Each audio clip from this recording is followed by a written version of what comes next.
बिस्मिल्लाहिर्रहमानिर्रहीम। अस्सलामु अलैकुम। माइक्रोसॉफ्ट एक्सेल के अगले टॉपिक में आपको खुशामदीद। हमारा अगला टॉपिक है द वर्कबुक विंडो। सबसे पहले अपने माइक्रोसॉफ्ट एक्सेल को ओपन करते हैं। माइक्रोसॉफ्ट एक्सेल को ओपन किया, ये है हमारा माइक्रोसॉफ्ट वर्क्स का वर्कबुक विंडो। सबसे ऊपर में हमें इसका टाइटल नज़र आ रहा है, बुक 1। माइक्रोसॉफ्ट एक्सेल अपनी फर्स्ट शीट का नाम बुक 1 के नाम से करते हैं। जब हम अपनी फाइल को सेव कर लेते हैं, यहाँ पे इस सेव करदा फाइल का नाम आ जाता है। इसे कंट्रोल बॉक्स कहते हैं, जिसके बारे में हम पहले पढ़ चुके हैं।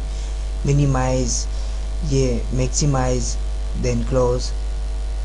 इसी तरह इस वर्कबुक विंडो में हमारे पास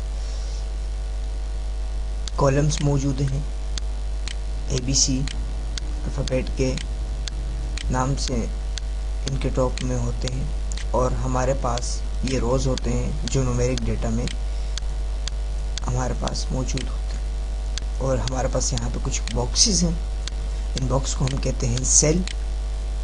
और ये हमारा स्क्रॉल कहलाया जाता है, वर्टिकल स्क्रॉल, और ये हमारा हॉरिजॉन्टल स्क्रॉल। यहाँ से हम अपनी वर्कबुक विंडो में स्क्रॉल कर सकते हैं। ये हमारे पास कुछ शीट्स हैं।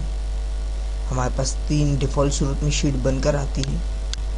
जो शीट सेलेक्ट होती है वो उसका कलर हमारे पास चेंज होता है बनिस्बत दूसरे के। और ये हमारे पास टैब स्क्रॉल है। यहाँ से हम शीट की लास्ट फर्स्ट में आ जाते हैं, यहाँ पे हम लास्ट में आ जाते हैं अगर हमारे पास ज़्यादा शीट्स। और यहाँ से हम अपने शीट्स में नेक्स्ट कर सकते हैं अगर हमारे पास शीट्स ज़्यादा। मिलते हैं अगले टॉपिक में। अल्लाह ने के बाद।